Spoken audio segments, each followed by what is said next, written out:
오늘 셋째 주일 예배를 하나님 앞에 드리겠습니다. 다 같이 찬송가 27장 함께 찬양 드립니다.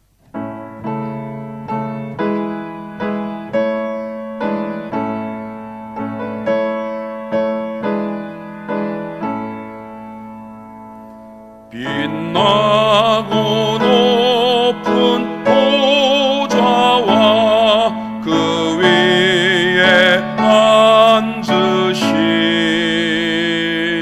주 예수 얼굴 영광이 해같이 빛나네.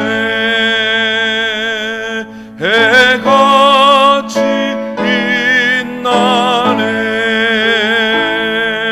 지극히 높은 위엄과 한없는 자비를 무천사 소리 야파여 늘 찬송 드리네. 늘 찬송 드리네. 영중을 나를 살리시어 그 영광 떠나서 그 부끄러운 십자가 날 위해 지셨네. 날 위해 지셨네.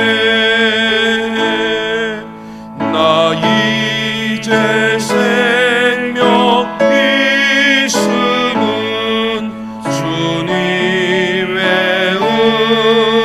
은혜요. 저 사망 권세 이기니 큰 기쁨 넘치네. 큰 기쁨 넘치네. 주님의 보좌 있는데 전한 몸 이르러 그 영광 몸소 배울 때 내 기쁨 넘치네. 내 기쁨 넘치네.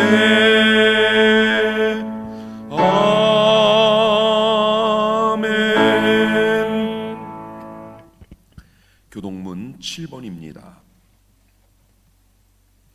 여호와여 어느 때까지니까 나를 영원히 잊으시나이까.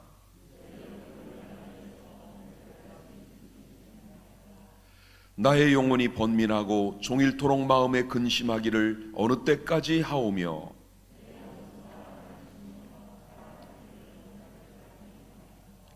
여호와 내 하나님이여 나를 생각하사 응답하시고 나의 눈을 밝히소서. 두렵건대 나의 원수가 이르기를 내가 그를 이겼다 할까 하오며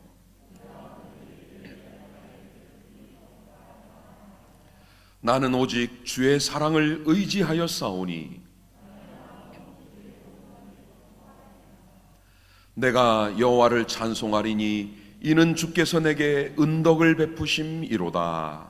아멘. 신앙 고백 드립니다. 나는 전능하신 아버지 하나님 천지의 창조주를 믿습니다. 나는 그의 유일하신 아들 우리 주 예수 그리스도를 믿습니다.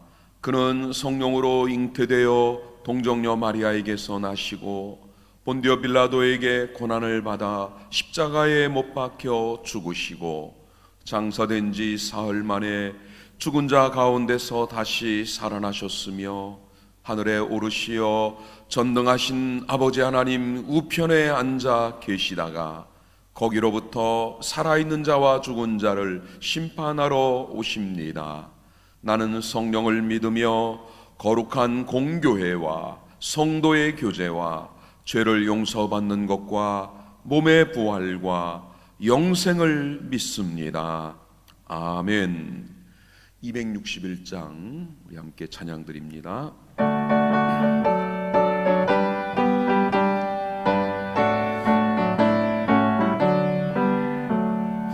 이 세상의 모든 죄를 밝히시는 주의 보혈, 성자 예수 그 귀한 피 찬송하고 찬송하세. 주님 앞을 멀리 떠나 길을 잃고 헤맬 때에 나의 뒤를 따라오사 친히 구원하셨도다. 흰 눈보다 더 주의 흘리신 보혈로 희게 씻어주옵소서. 가시관을 쓰셨으니 피로 얼굴 물드셨고 십자가의 모진 고통 나를 위해 당하셨네. 말로 형용할 수 없는 구세주의 구속하심, 그 은혜와 그 신사랑 찬송하고 찬송하세. 흰 눈보다 더 주의 흘리신 보혈로 희게 씻어주옵소서. 아버지를 멀리 떠나 바른 길을 저버리고 여러 가지 죄악으로 주홍같이 되었으니 물 같은 것 가지고는 씻을 수가 아주 없네. 주여 귀한 보배 피로 날 정결케 하옵소서. 흰 눈보다 더 주의 흘리신 보혈로 희게 씻어주옵소서.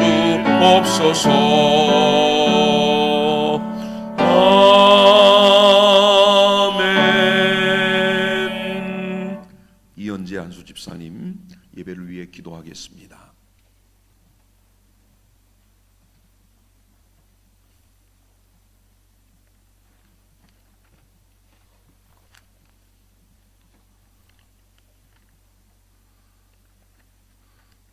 우리에게 소중한 믿음을 주시며 은혜와 사랑을 주시는 하나님께 감사를 드립니다. 6월 셋째 주일을 맞이하여 주님 전에 나와 무릎 숙여 말씀과 찬양과 기도로 우리의 마음을 열어 주님께 예배할 수 있게 하심을 감사드립니다. 우리를 사랑하시는 하나님, 세상에서 방황하는 우리를 주님의 자녀 삼아주시고 주님의 보혈의 피로 깨끗하게 씻어주신 주님, 죄인의 길에서 참된 길로 건져주신 주님의 은혜를 감사드립니다. 지난 한 주간도 주님의 영광을 위해 살기보다는 우리의 교만과 욕심을 내세웠습니다. 말씀으로 살기보다는 인간의 보잘것없는 자랑과 허영심으로 살아온 것을 회개합니다. 저희의 잘못된 믿음과 생각들을 깨끗하게 씻어주시며 변화되는 삶을 살아갈 수 있도록 은혜를 베풀어 주시옵소서. 사랑의 주님, 우리 교회 성도님들의 가정을 지켜주시옵소서. 코로나로 인하여 지금까지 경험해보지 못한 상황 속에서 살고 있습니다. 하나님이 함께 하심을 믿으며 거친 들과 같은 세상 속에서 살고 있지만 좌절하지 않고 하나님의 영광을 기다리며 사모하는 우리들의 믿음이 되기를 원합니다. 치유의 주님, 질병과 갈등과 경제적인 어려움이 있는 가정들이 있습니다. 성령님 찾아주셔서 품어주시고 위로와 회복의 은혜가 있게 하여 주시옵소서. 우리 온천중앙교를 100여 년 전에 세워주시고 부산 지역에 영혼 구원의 사명을 주신 주님, 우리 교회를 통하여 지역사회에 주님의 사랑을 베풀며 주님의 은혜를 나누는 살아 숨쉬는 교회가 되게 하여 주시옵소서. 주님, 우리 교회가 하나님을 기쁘시게 하시며 세상을 행복하게 하는 우리 성도님들의 간절한 기도가 되기를 원합니다. 우리 교회의 미래인 교회 학교가 어렵고 힘든 상황들을 맞이하고 있습니다. 어린아이, 학생, 청년에 이르기까지 우리 주님께서 잠자고 있는 그 영혼들을 일일이 찾아주시며 하나님이 살아계심을 알게 하여 주시옵소서. 지금도 전 세계를 흔들고 있는 전염병으로 인하여 많은 사람들이 공포와 사회 경제가 무너지고 있는 상황들을 겪고 있습니다. 가정과 사회와 교회들이 큰 어려움에 처하고 있사오니 이 어려운 난국들을 잘 대처하여 하루속히 끝나게 하여 주시옵기를 원합니다. 주님, 이 모든 것이 우리의 믿음이 하나님 앞에 바로 서지 않았음을 회개합니다. 하나님의 말씀으로 회복되고 은혜 받게 하여 주시옵소서. 사랑의 주님, 오늘 예배를 통하여 은혜 받기를 원합니다. 불길 같은 성령의 은혜가 임하게 하여 주시옵소서. 회개하며 반성하고 새롭게 다짐하는 우리들로 삼아 주시기를 원합니다. 말씀 전하실 목사님, 성령의 은혜를 주시며 영육간의 강건함으로 새 힘을 얻게 하여 주시옵소서. 오늘 선포되는 말씀을 통하여 우리의 메마른 심령에 잔잔한 성령의 은혜가 임하게 하여 주시옵길 원하오며 늘 우리와 동행하시며 우리를 도우시는 예수님의 이름으로 기도드립니다.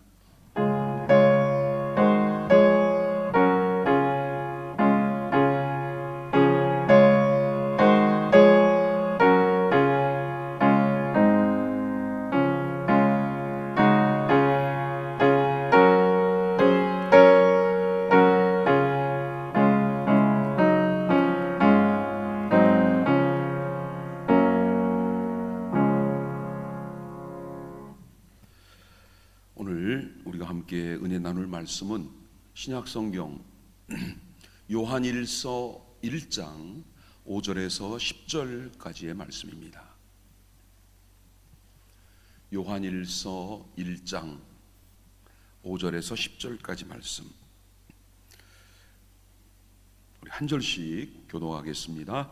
우리가 그에게서 듣고 너에게 전하는 소식은 이것이니 곧 하나님은 빛이시라. 그에게는 어둠이 조금도 없으시다는 것이니라.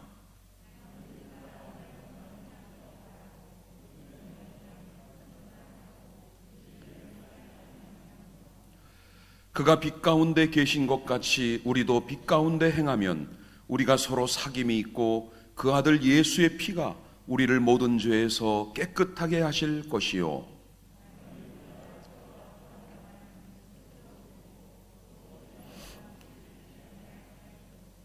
만일 우리가 우리 죄를 자백하면 그는 미쁘시고 의로우사 우리 죄를 사하시며 우리를 모든 불의에서 깨끗하게 하실 것이요. 만일 우리가 범죄하지 아니하였다 하면 하나님을 거짓말하는 이로 만드는 것이니 또한 그의 말씀이 우리 속에 있지 아니하니라. 아멘. 아멘. 오늘 말씀의 주제는 이제 용서입니다. 지난주에는 은혜에 대한 말씀을, 그 전주에는 회개에 대한 말씀을 드렸는데 오늘은 용서라는 주제로 말씀을 함께 나누겠습니다. 이 용서란 말은 다른 사람의 과오를 더 이상 책망하지 않는 것을 말할 때 용서라고 일반적인 의미로 이해를 합니다. 히브리어로 용서라는 단어를 보면은 하말이라는 단어예요. 그런데 이 하말이라는 말 속에는 불쌍히 여긴다, 긍휼히 여긴다라는 뜻을 가지고 있고요. 또 다른 단어는 카파르라는 단어가 있습니다. 이 카파르는 덮는다, 속죄한다, 용서한다, 달랜다, 지워버린다, 취소한다, 자비롭다, 이런 뜻을 가지고 있는 단어예요. 또 헬라어에는 용서를 뜻하는 단어가 아피에미라는 단어를 씁니다. 아피에미라는 단어인데요, 이 말 속에는 면제한다, 취소한다라는 뜻을 가지고 있습니다. 자, 이 성경에 나오는 히브리어라든가 헬라어의 의미를 보면은 용서의 의미가 어느 정도는 우리가 감을 잡을 수 있지요. 어떤 죄나 잘못에 대해서 덮어버리고 지워버리고 해결하고, 이것들이 다 용서예요. 그래서 기독교에서 말하는 용서에는 잘못 행한 것을 면제하는 것, 또는 빚을 없애주는 것, 분노를 포기하는 것, 이런 의미가 기독교 용서에 담겨 있습니다. 세상에 많은 종교들이 있지요. 그런데 그 많은 종교 가운데 오직 유대교와 기독교만이 하나님을 용서의 하나님으로 묘사를 하고 있다는 사실이에요. 하나님을 믿는 무슬림들도 하나님을 용서의 하나님이라고 하지 않아요. 보복의 하나님으로 가르칩니다. 그런데 기독교의 하나님은 용서의 하나님이에요.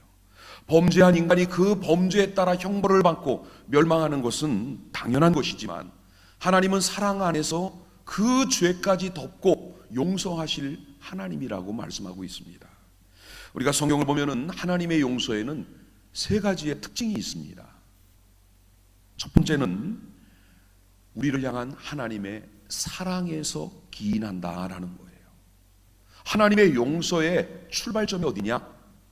하나님의 사랑이라는 말씀이에요. 우리 다니엘서 9장 18절과 19절 말씀을 같이 읽어보겠습니다. 다 같이 읽습니다. 나의 하나님이여, 귀를 기울여 들으시며 눈을 떠서 우리의 황폐한 상황과 주의 이름으로 일컫는 성을 보옵소서. 우리가 주 앞에 간구하옵는 것은 우리의 공의를 의지하여 하는 것이 아니요 주의 큰 긍휼을 의지하여 함이니이다. 주여 들으소서. 주여 용서하소서. 주여 귀를 기울이시고 행하소서. 지체하지 마옵소서. 나의 하나님이여, 주 자신을 위하여 하시옵소서. 이는 주의 성과 주의 백성이 주의 이름으로 일컫는 바 됨이니이다. 아멘. 여러분, 다니엘이 하나님의 은혜를 구하는 기도를 어떻게 했습니까? 우리 때문에 용서하는 게 아니고 하나님의 긍휼, 하나님 자신 때문에 용서해 달라라고 기도하고 있지요. 그렇습니다. 하나님의 본성은 사랑입니다. 그 사랑의 하나님은 죄인을 죄 가운데 죽도록 내버려 두실 수가 없어요. 어떻게든 그를 부르고 찾고 돌아와 하나님의 은혜를 받도록 만드시는 바로 그 하나님, 사랑에 근거한 용서가 첫 번째 특징이에요. 두 번째로 하나님의 용서는 재물과 관련이 있다라는 거예요. 우리가 구약에서의 용서는 대부분 제사와 관련되어 있지요. 율법에 정해져 있는 이 제사들이 거의 대부분이 용서 또는 하나님과의 관계 화목, 이런 의미를 가지고 있는 제사들. 자기의 죄를 누군가가 대신 대속을 해야 되는데 구약의 제사의 그 대속의 대상은 짐승이었습니다. 물론 그 짐승은 짐승 자체의 의미가 있는 게 아니라 장차 우리 모두의 죄를 대속하실 예수 그리스도를 예표하고 있는 상징으로서의 짐승이었지요. 하나님은 죄 없는 아들 예수를 십자가에 못 박아 죽게 하심으로 우리의 죄를 그분에게 다 담당시키시고 우리는 대신 자유함, 용서함을 얻게 되었어요. 골로새서 1장 22절의 말씀을 우리 같이 읽어보겠습니다. 이제는 그의 육체의 죽음으로 말미암아 화목하게 하사 너희를 거룩하고 흠없고 책망할 것이 없는 자로 그 앞에 세우고자 하셨으니 아멘. 자, 그의 육체의 죽음으로 말미암아, 즉 예수님이 구약에서 말하는 제사의 희생제물, 대속의 제물이 되어 주심으로 하나님의 진동과 해결이 되고 우리에게는 용서의 은혜가 임했다라는 것입니다. 여러분, 지금도 예수님의 그 보혈의 은혜는 우리의 죄가 사함받는 용서의 근거가 되는 줄을 믿으시기 바랍니다. 세 번째, 성경에 나오는 하나님의 용서의 특징은 그 용서를 믿음으로 받아들여야 된다라는 거예요. 하나님의 용서는 우리가 믿음으로 받는 거예요. 그 과정에서 우리 인간 편에서 할 수 있는 일은 아무것도 없어요. 하나님이 우리의 행위를 보고 공로를 보고 의로움을 보고 우리의 착함을 보고 용서하시는 게 아니라 오직 하나님 사랑에 의해서 예수님의 대속의 은혜를 따라 우리에게 값없이 주시는 선물로서의 용서입니다. 우리는 오직 기쁘게 믿음으로 그 용서를 받기만 하면 되는 거예요. 용서된 죄, 즉 용서받고 해결된 죄는 이미 예수님께서 십자가로 가져가셨습니다.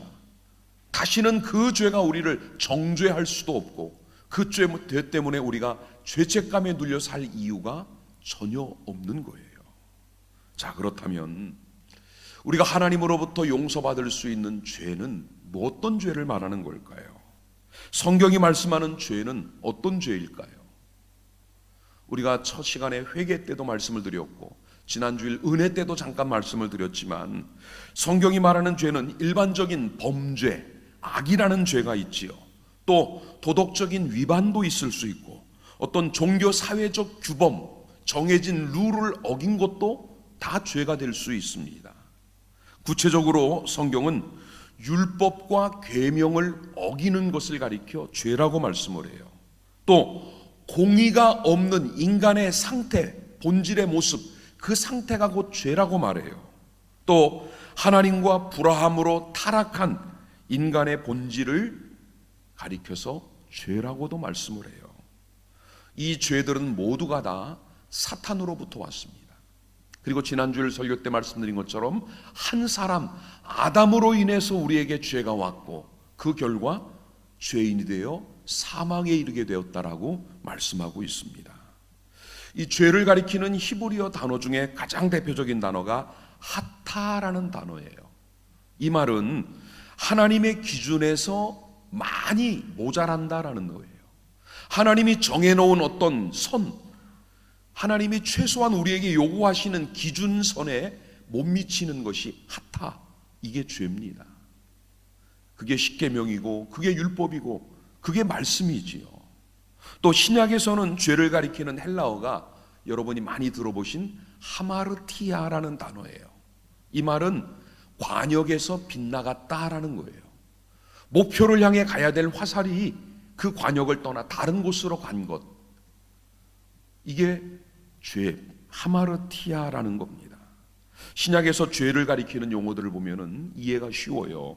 유죄, 불의, 불법, 무법, 배척, 이게 다 죄를 뜻하는 용어들이지요. 오늘 우리가 읽은 요한 1서에만 봐도 이 요한 1서 안에는 죄라는 단어가 20번도 넘게 나옵니다. 다시 말하면 요한 1서는 죄 문제를 아주 심각하고 중하게 다루고 있는 서신이라는 말씀이에요. 우리가 예수를 믿고 신앙생활을 하면서도 죄의 문제를 완전히 그리고 제대로 해결하지 못하고 간직한 채 살아간다면 구원의 확신이 없는 사람이거나 아니면 희미해져 있다라는 반증이에요. 우리는 죄가 뭔지를 먼저 아는 것이 제일 중요합니다. 성경에 나오는 죄의 목록표를 만들어 봤어요. 제 설교 원고에는 이렇게 박스로 만들었는데 여러분은 보기 쉽게 화면에 성경 구절과 죄의 목록들이 나올 겁니다.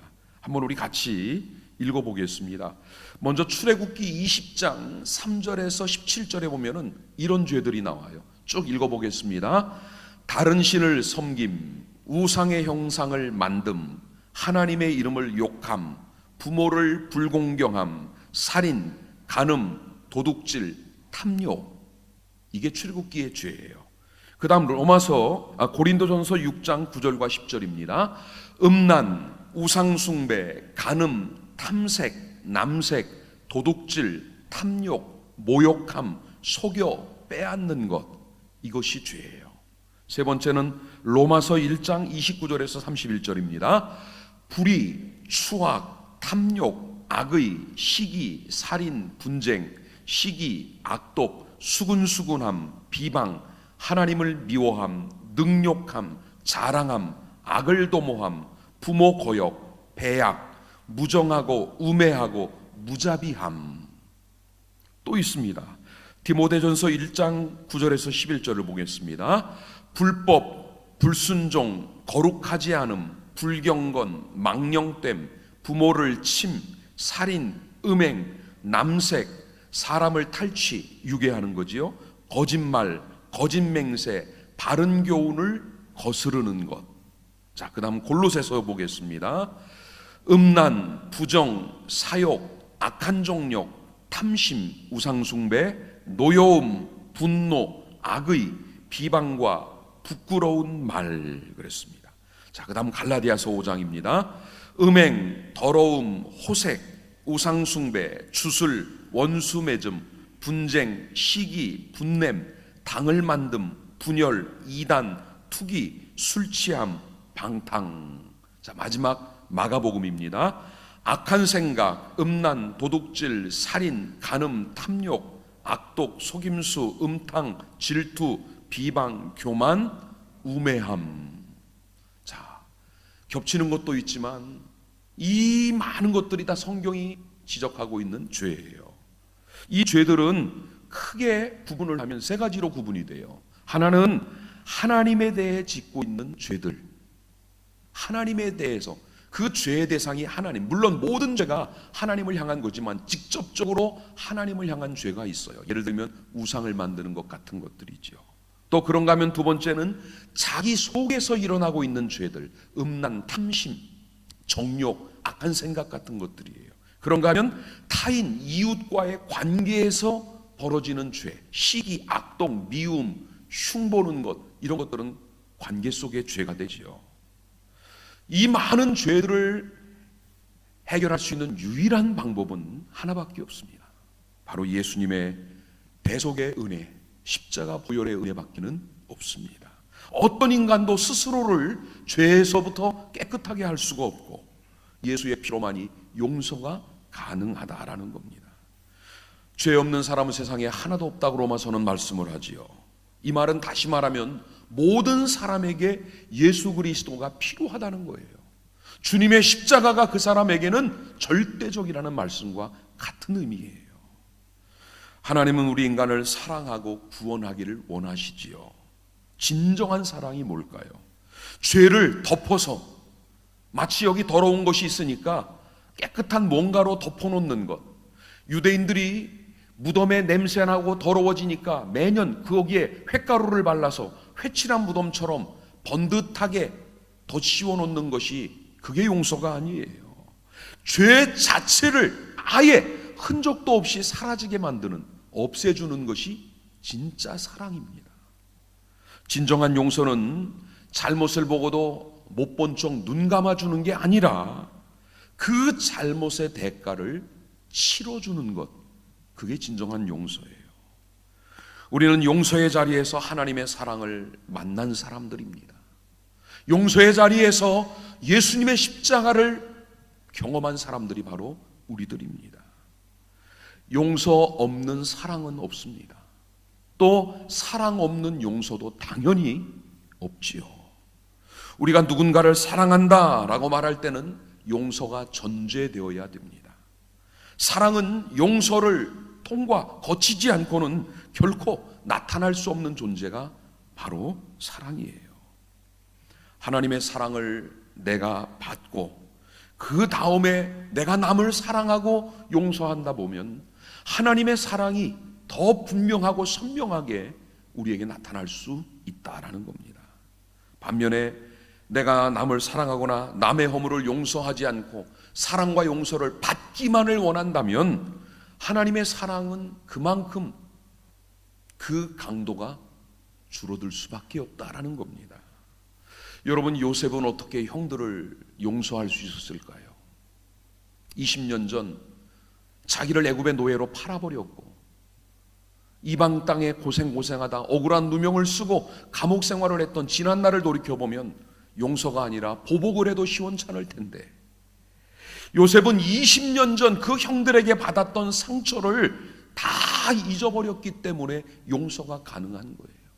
중요한 건 그 잊어버림이 스스로의 힘으로 되었느냐가 아니라는 거지요.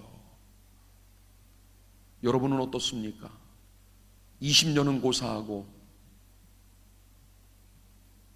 여러분에게 상처 주고 여러분을 힘들게 하고 여러분에게 비방했던 말한 사람 잊어버리고 용서되고 없던 일처럼 할 수 있습니까? 인간론적으로 하려니까 안 되는 거죠. 주님이 주시는 은혜로 주님의 사랑으로 그것을 덮는다면 그건 사라지게 됩니다. 요셉에게는 조건 없는 사랑, 절대적인 사랑이 있었기 때문에 그 형들을 향한 모든 과거의 상처들이 사라짐으로 기억하지 않는, 그리고 다시 사랑할 수 있는 용기와 마음이 그대의 요셉에게 주어졌습니다. 오늘 우리가 사랑한다고 하면서도 용서가 안 되는 것, 상처를 주고받는 이유가 뭘까요? 대부분이 인간관계 속에 조건이 있고 상대적이기 때문이에요. 또 이기적이고 감정적이기 때문에 불가능해지는 겁니다. 여러분, 용서는 우리 인생의 클라이막스입니다. 가장 빛나고 아름다운 순간은 용서하는 거예요. 용서할 수만 있다면 그 사람의 인생은 완성된 겁니다.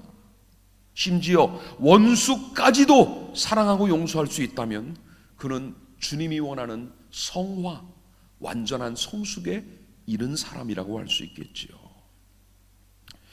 전에도 잠깐 말씀을 한번 드린 적이 있는데, 미국 펜실베니아 주에 가면은 아미시 마을이라는 곳이 있습니다. 1840년에 만들어진 이 마을은 그들 조상들을 따라 현대 문명을 배제하고 오직 교회를 중심으로 신앙적인 삶을 이어오는 공동체입니다. 2006년 10월 2일에 이 마을에 한 사건이 발생을 합니다. 아미시 마을에 우유를 배달하던 찰스 로버츠라는 사람이 총을 들고 이 마을의 학교에 뛰어들었습니다. 이유는 9년 전에 딸이 태어났는데 그 딸이 20분 만에 세상을 떠난 거예요. 태어난 지 20분 만에 죽자 그 모든 분노를 하나님에게 쏟아부었어요. 그리고도 풀리지가 않은 9년 전에 그 상처를 가지고 그날 이 마을의 학교에서 아이들을 인질로 잡은 겁니다. 그때 그 교실에 있던 아이들 중에 제일 큰 애가 13살짜리 여자아이였어요. 이 맏언니격인 이 아이가 동생들을 보호하겠다는 마음으로 이 로버츠 앞에 나서서 뭐라고 했습니까? 그는 이렇게 말을 했대요.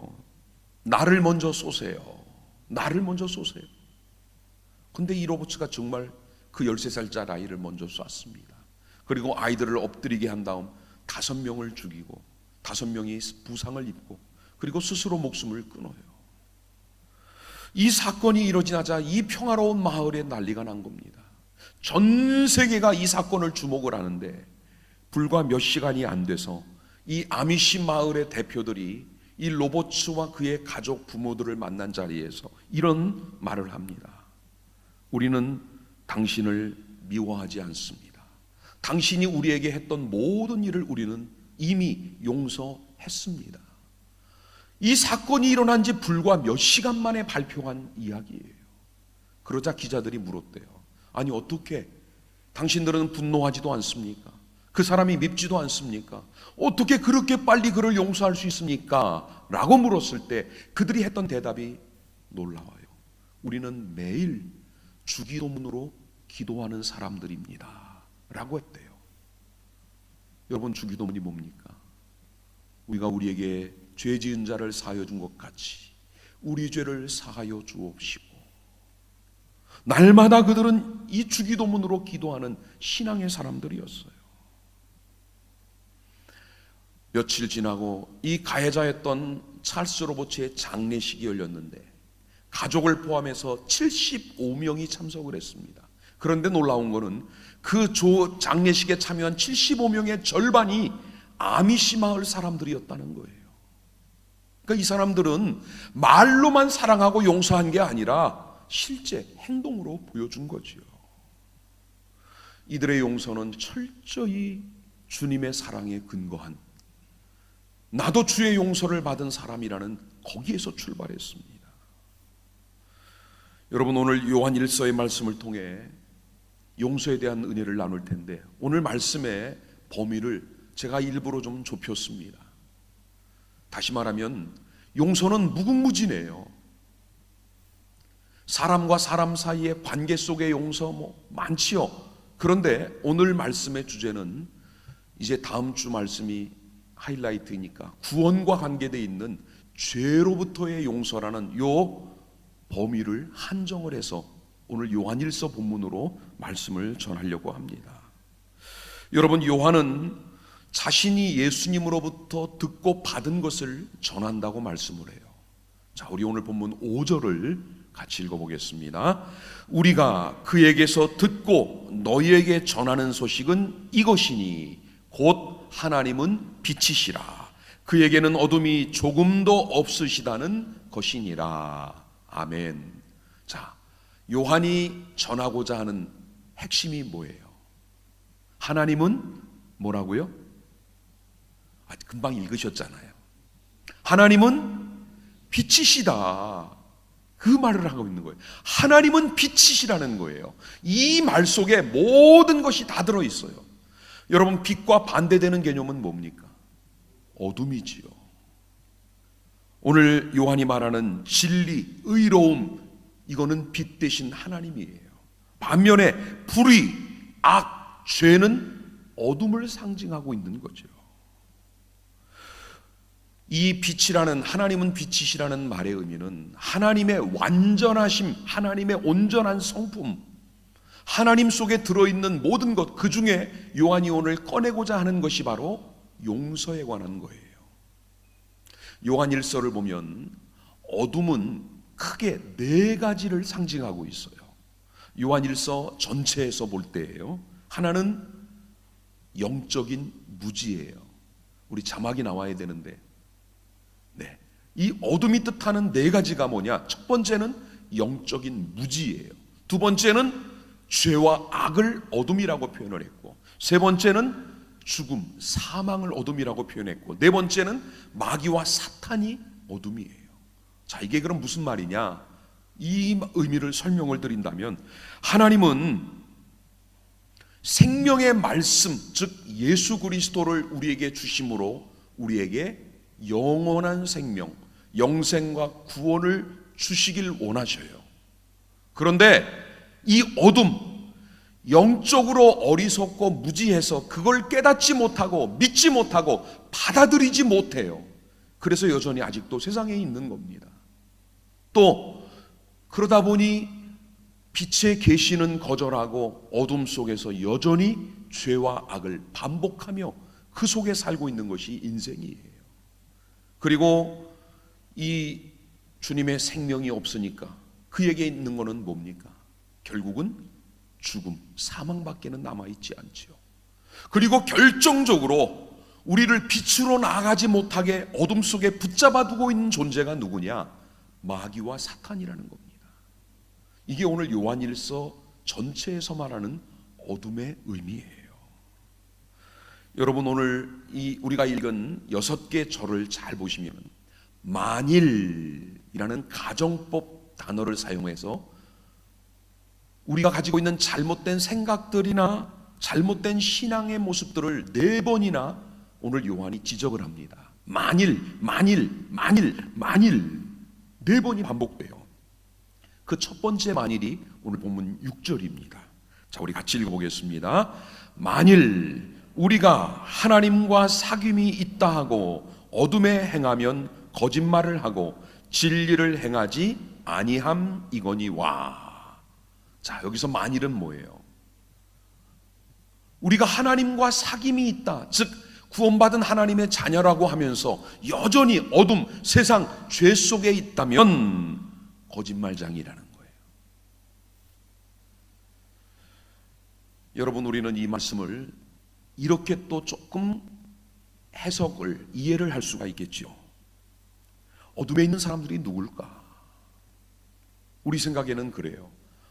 어둠의 사람들은 교회 안 다니는 사람들, 예수 안 믿는 사람들, 아직 예수 믿지 않고 있는 사람들은 다 어둠에 있고, 이 자리에 있는 우리들은 나는 빛에 있는 사람이다 라고 생각을 할 수 있다는 거죠.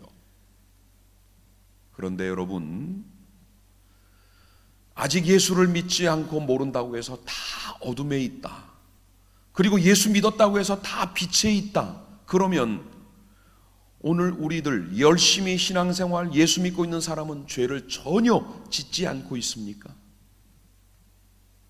그거는 아니지요. 하나님과 사귐, 영적 교제 안에 하나님 자녀로 있으면서도 죄를 반복하고 있다면, 죄 가운데 있다면, 죄 문제가 해결되지 않았다면 잘못된 신앙이라는 거예요. 이게 오늘 6절의 말씀의 의미입니다. 요한은 그런 사람을 뭐라고 부르느냐? 거짓말하는 사람이다. 어떤 거짓말일까요?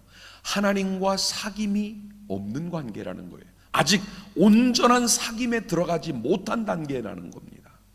또는 진리를 행하지 않는 사람, 말씀을 따라 살지 못하니까 죄 속에서 아직 벗어나지 못하고 있는 사람이라고 그렇게 말하고 있는 거죠.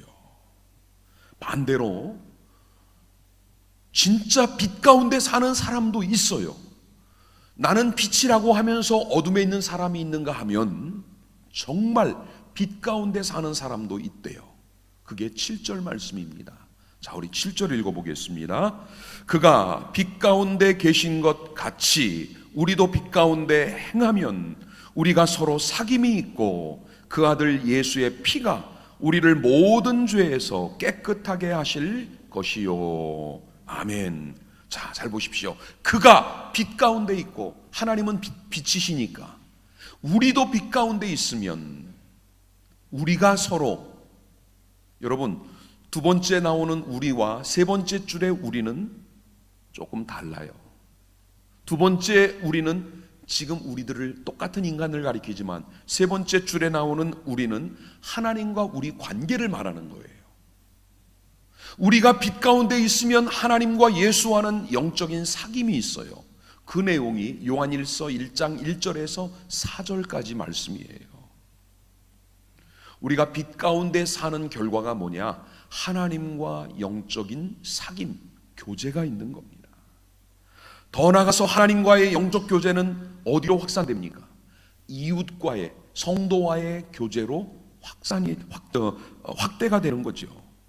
하나님과는 영적으로 교제하면서 성도들과는 교제가 없다면 이건 바른 것이 아니에요.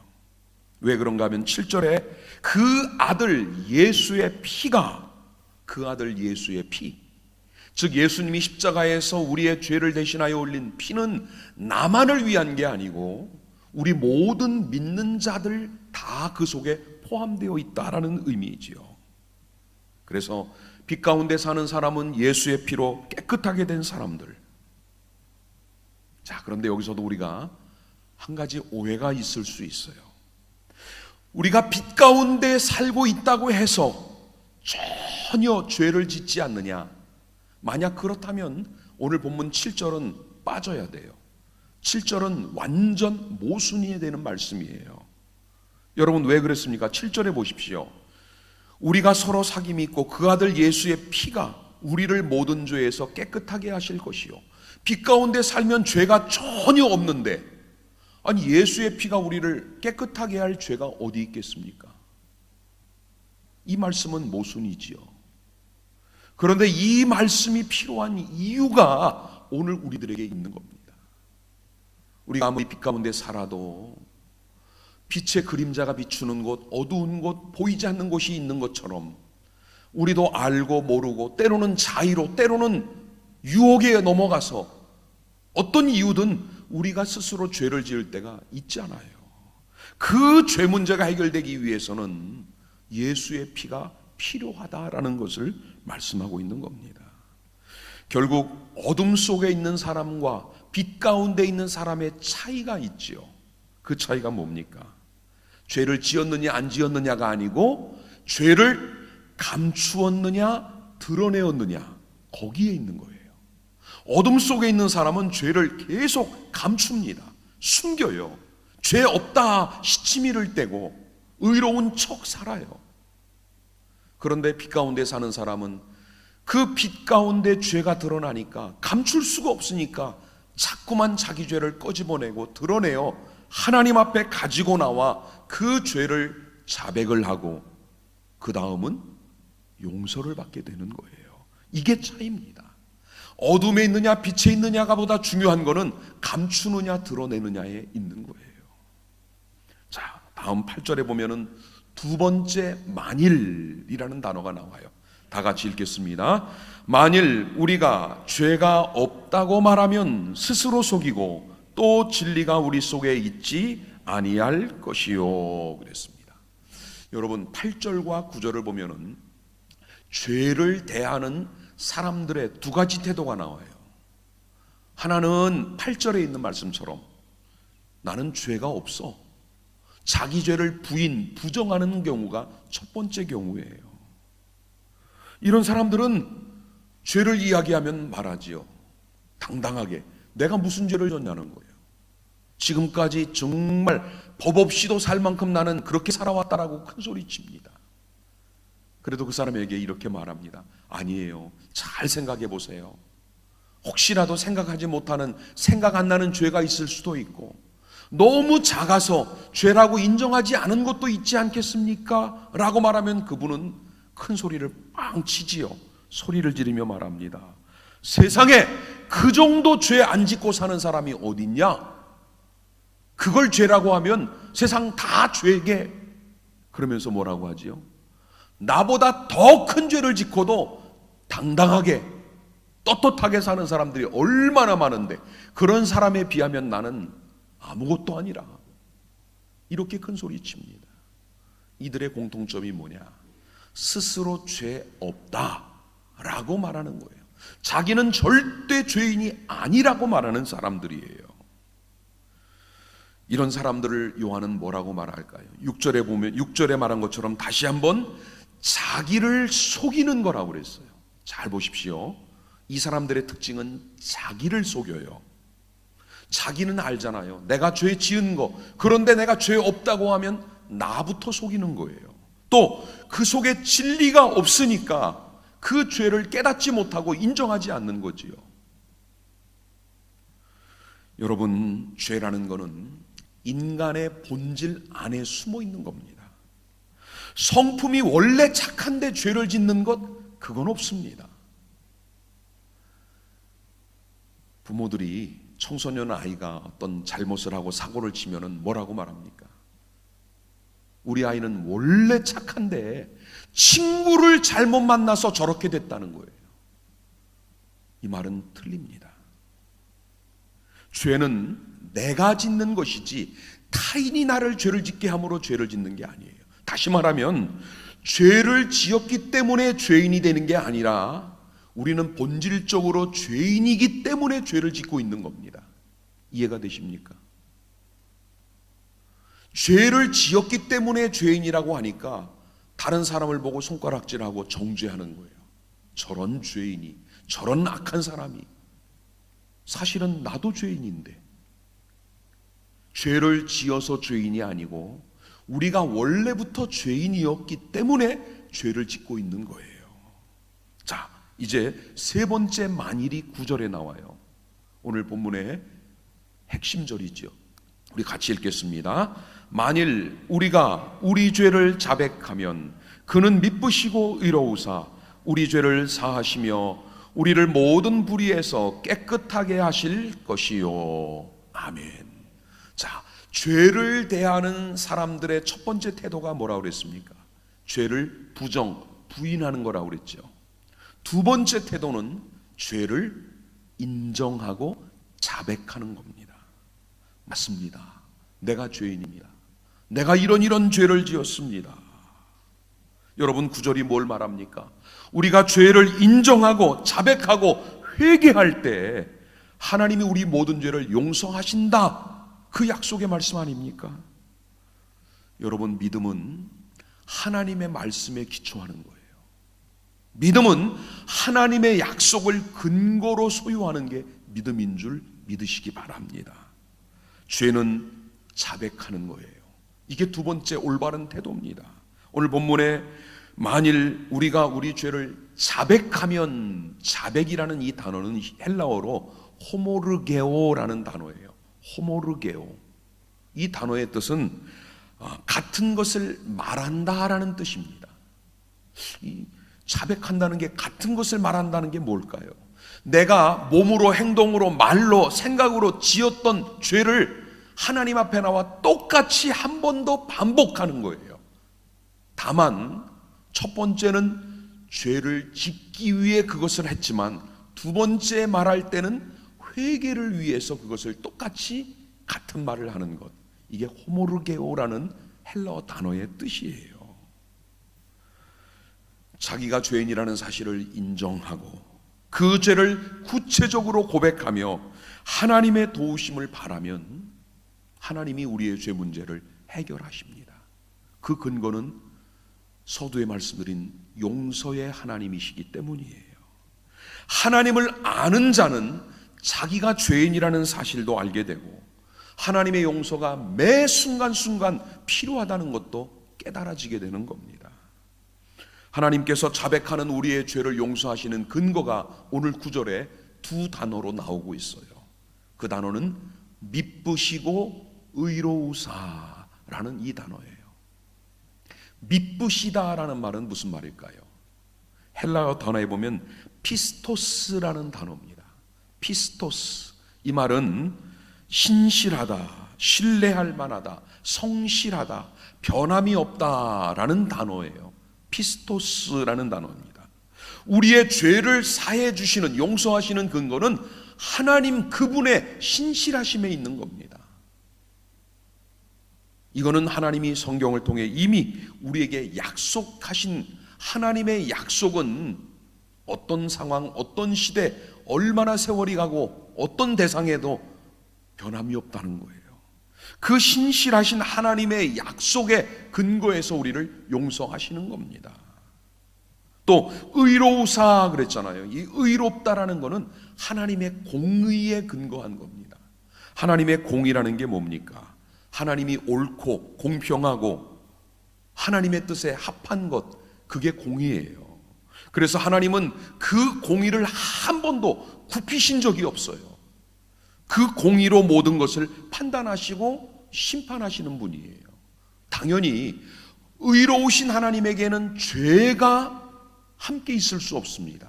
하나님은 죄를 그대로 두고 볼 수 없기 때문에 우리가 자백해서 하나님에게로 올라간 죄는 하나님 선에서 해결하시는 거예요. 그 죄를 없애버리시는 겁니다. 그게 공의예요. 우리가 여전히 가지고 있으면 죄지만 고백하고 하나님께 올려드린 죄는 이미 하나님 손에서 사라지고 없어질 것이 된다. 이 약속입니다. 여러분 마지막 10절 보시면 네 번째 만일이 나와요. 다 같이 읽어보겠습니다. 만일 우리가 범죄하지 아니하였다 하면 하나님을 거짓말하는 이로 만드는 것이니 또한 그의 말씀이 우리 속에 있지 아니하리라. 아멘. 여러분 8절에서는 뭐라고 그랬습니까? 만일 우리가 범죄하지 않았다 거짓하면은 우리 자신을 스스로를 속이는 거라고 그랬죠. 나 죄인 아니야, 나 죄 짓지 않았어 라고 말하면 제일 먼저는 자기를 속이는 거예요. 그런데 두 번째는 누구를 속이는 겁니까? 하나님을 거짓말쟁이로 만드는 거예요.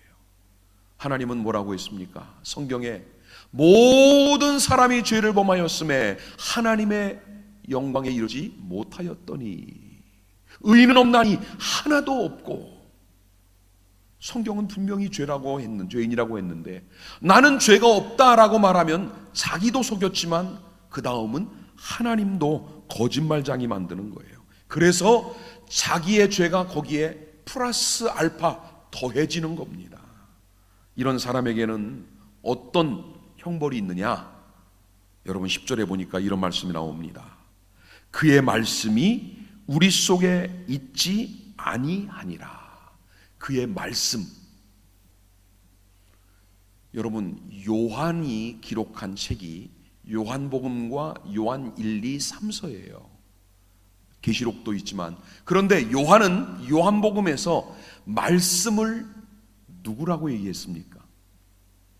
말씀을 누구라고 표현했죠? 로고스, 예수님이라고 말씀을 하고 있죠. 그러면 오늘 이 말이 뭘까요? 그의 말씀이 우리 속에 있지 않다. 즉 우리 속에 누가 없는 겁니까? 예수님이 없다. 그 얘기예요. 하나님을 거짓말쟁이로 만들었는데 그 사람에게 예수님이 있을 수 있습니까? 저분 우리 아버지 아니야 라고 말하면 그 사람은 그분의 아들이 될 수 없어요. 하나님을 거짓말쟁이로 만들어 놓고 어떻게 예수가 내 안에 있다고 말할 수 있습니까? 내가 죄인이 아님을 부정하는 것은 이렇게 무서운 죄예요. 큰 죄가 되는 겁니다. 여러분, 오늘도 우리는 내 삶에 일어나고 있는, 그리고 내가 짓고 있는 죄를 부정해서는 안 됩니다. 자기 기만인 동시에 하나님도 거짓말쟁이로 만드는 거예요. 하나님의 말씀 자체를 무시하고 무력화시키는 엄청난 죄를 짓고 있는 겁니다. 용서는 죄를 인정하고 자백하는 자에게만 주어지는 은혜지, 죄를 회개하지 않는 자까지 끌어다가 용서하시는 하나님이 아니라는 말씀이에요. 1998년 미국에서 첫 번째 공연을 하고 지금까지 약 10,000번이 넘게 공연이 되고 있는 뮤지컬이 하나 있습니다. 우리나라에도 오면은 늘 매진이 되는 뮤지컬이죠. 바로 오페라의 유령이라는 뮤지컬입니다. 이 뮤지컬의 내용은 말 그대로 사랑 이야기예요. 그런데 한 평론가가 이런 말을 했습니다. 이 작품이 그 긴 세월 동안 전 세계 사람들에게 사랑을 받는 이유가 있다. 그 이유가 뭐냐면 이 뮤지컬을 보는 사람들은 유령의 모습에서 자기 안에 존재하고 있는 또 다른 자기의 모습을 발견하기 때문이다. 이렇게 평을 했어요. 이게 무슨 말입니까? 이 뮤지컬의 절정은 그 유령의 마스크가 벗겨지는 순간이지요. 마스크가 벗겨지면서 그 추한 몰골의 얼굴이 그대로 드러납니다. 그런데 놀랍게도 여주인공 크리스틴이라는 사람은 이 추한 얼굴에 유령의 가면을 쓰고 있던 이 추한 얼굴의 남자를 한참을 바라봅니다. 무서워 실망하여 도망하는 게 아니라 한참을 바라보다가 그에게 다가가서 입을 맞춰요. 그러고 그 순간 이 산에 이 남자 속에 얽혀있던 그 속에 있던 모든 슬픔, 서러움, 우리 말하면 한이죠. 상처들이 다 녹아지고 없어지는 겁니다. 이 장면이 이 뮤지컬의 하이라이트잖아요. 그런데 여러분, 이 오페라 유령의 요 마지막 요 장면이 이 자리에 있는 여러분과 제가 이미 경험한 장면이라는 거 아십니까? 어쩌면 우리도 이 유령의 가면을 쓰고 있는 사람처럼 우리도 가면 속에 숨기고 있었던 수많은 죄들, 또 다른 내 모습들, 악하고 추하고 흉하고 부끄러운 우리의 모습들에 그걸 감추는 가면을 쓰고 있었어요. 그 가면이 벗겨져 적나라한 우리의 모습이 드러났는데 주님은 우리를 실망하고 버리고 떠나신 게 아니라 우리에게로 다가오셨지요. 그리고 손을 내밀어 주셨고, 그리고 우리를 안아주셨고, 그리고 우리를 자녀 삼아 주신 겁니다. 이게 용서의 은혜예요. 이 은혜가 없으면 우리는 오늘도 살아갈 수 없습니다. 독일 출신의 정치 이론가인 한나 아렌트라는 분은 이런 말을 했습니다. 용서를 처음 발견하신 분은 예수 그리스도시다. 용서를 처음 발견하신 분은 예수 그리스도시다. 베드로가 한 번은 예수님에게 주님, 제가 잘못한 사람을 7번이나 용서했습니다 라고 자랑스럽게 말할 때 주님이 뭐라고 그랬습니까? 7번을 70번까지 해라. 무한 용서를 말씀하신 분이에요. 그 베드로가 다 버릴지라도 나는 주님을 결코 버리지 않습니다. 큰 소리를 쳤던 베드로가 닭이 울기 전 3번이나 주님을 부인했는데도 주님은 그 베드로와 눈이 마주쳤음에도 부활하신 주님이 그 베드로를 찾아 디베라 바다까지 가신 주님, 그를 용서하시고 그를 다시 제자로 받아주신 분이 주님이십니다. 십자가에 자신을 못 박고 조롱하는 무리들을 보면서도 이렇게 기도를 하시죠. 아버지, 저들을 사하여 주옵소서. 이 기도를 그대로 배운, 이 용서를 배운 사람이 스데반이에요. 자기를 향해 돌을 던지는 그 폭도들을 향해서 그는 주여, 이 죄를 저들에게 돌리지 마옵소서. 사랑하는 여러분, 오늘 우리가 우리의 죄를 자백하고 회개하여 주님의 용서를 받아들인다면 오늘 우리의 모든 것이 바뀌는 기적의 은혜와 역사가 일어날 줄 믿습니다. 용서는 하나님을 사랑하는 것과 관계되어 있어요. 용서를 받은 사람은 그만큼 더 많이 하나님을 사랑하게 되어 있는 겁니다.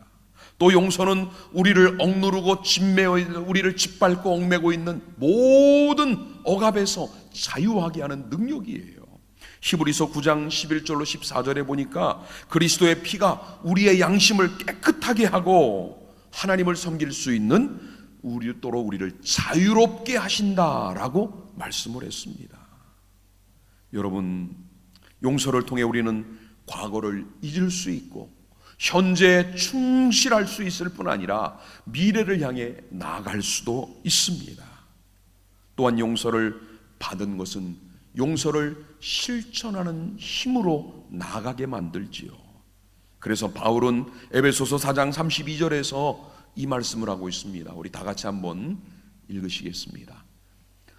서로 친절하게 하며 불쌍히 여기며 서로 용서하기를 하나님이 그리스도 안에서 너희를 용서하심과 같이 하라. 아멘. 제가 다음에는 요 구절을 가지고 말씀을 한번 더 드리려고 합니다. 사랑하는 성도 여러분, 오늘 여러분과 제가 앉아있는 오늘 이 자리, 이곳은 주님께서 베푸시는 용서의 은혜가 흐르고 있는 자리입니다. 지금 이 시간에도 혹시라도 내가 지은 죄가 생각이 난다면 하나님 앞에 이 시간 회개하십시오. 미쁘시고 의로우신 하나님이 우리의 진정한 회개를 받아주심으로 우리의 죄가 사해지는 은혜가 임할 줄 믿습니다.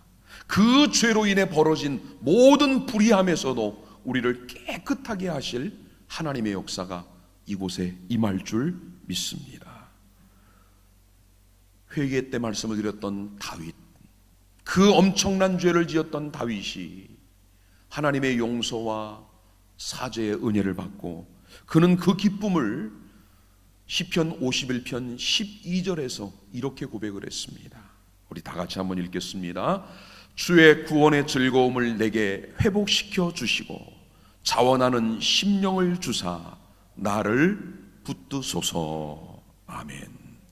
오늘 다윗의 이 고백이 여러분과 저의 고백이 될 수 있기를 주님의 이름으로 축복합니다. 기도하겠습니다. 하나님 은혜 감사합니다. 용서받을 수 없는 죄인이 주님 앞에 나온 그것만으로 또 주님의 십자가 대속의 은혜를 믿는 믿음 하나로 우리는 용서받은 하나님 백성이 되었습니다. 이제 어둠을 떠나 빛 가운데 살며 빛 되신 주님과 영적 사귐 안에 살아가는 하나님의 사람들로 살아갈 수 있는 힘을 주옵소서. 예수님의 이름으로 기도하옵나이다. 아멘. 266장 찬송하며 봉헌하겠습니다.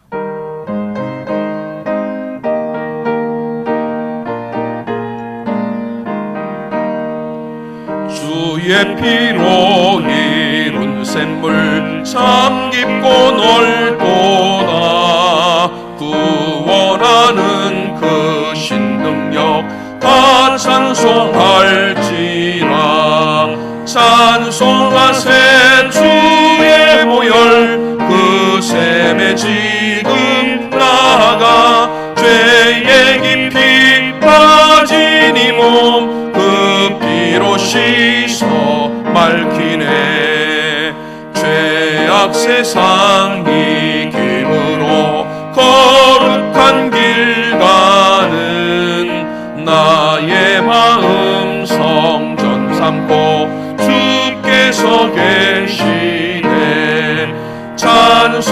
찬송하세 주의 보혈 그 샘에 지금 나가 죄의 깊이 빠진 이 몸 그 피로 씻어 밝히네.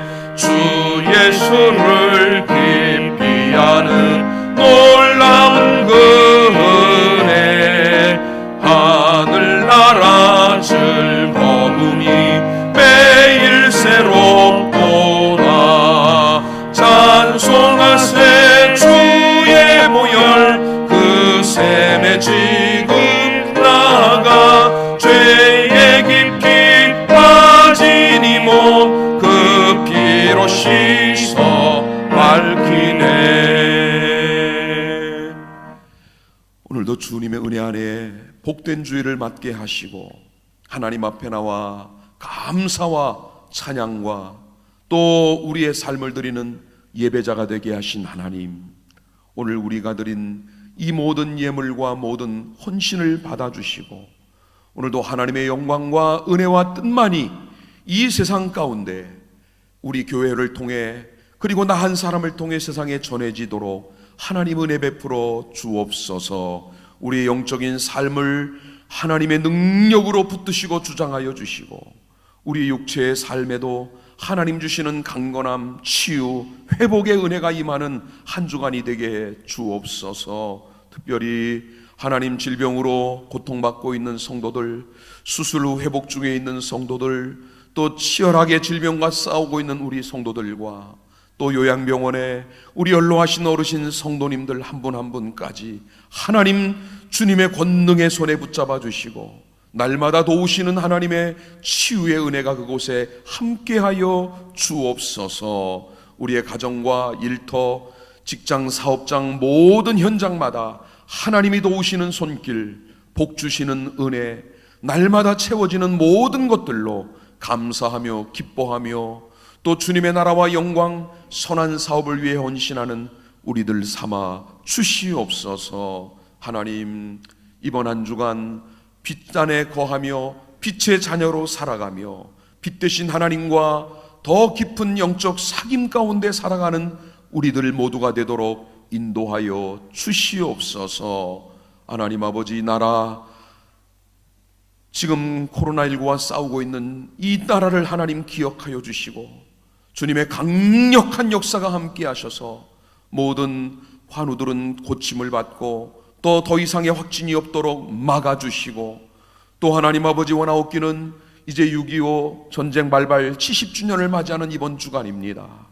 이 땅에 다시는 이 아픔과 같은 비극이 일어나지 않도록 이 땅을 긍휼히 여겨주시고 남과 북이 대치하며 참으로 서로를 겨누고 있는 이 어려운 환경, 이 땅에 하나님의 화해와 용서와 평화가 이루어지는 곳 될 수 있도록 주님 함께해 주시옵소서. 한 주간을 살아갈 우리 성도들 성령이 주시는 은혜를 따라 주께 받은 용서의 은혜가 내 삶을 통해 내 이웃의 사람들과 이웃들에게도 그대로 전해지는 축복의 한 주간이 되도록 하나님 함께해 주시옵소서. 지금은 우리 주 예수 그리스도의 은혜와 아버지 하나님의 놀라우신 사랑과 성령님이 함께 하시고 인도하시고 지키시는 은혜와 역사가 오늘도 주님의 용서하심의 은혜를 따라 주님 앞에 나와 예배하는 모든 주의 성도들 머리머리 위에 이 나라 국방을 담당하는 국군장병들 그리고 그곳에 우리 믿음의 아들들과 해외의 타지에 있는 사랑하는 주의 백성들 모두의 삶 가운데 지금부터 영원토록 함께하여 주시기를 간절히 축원하옵나이다. 아멘.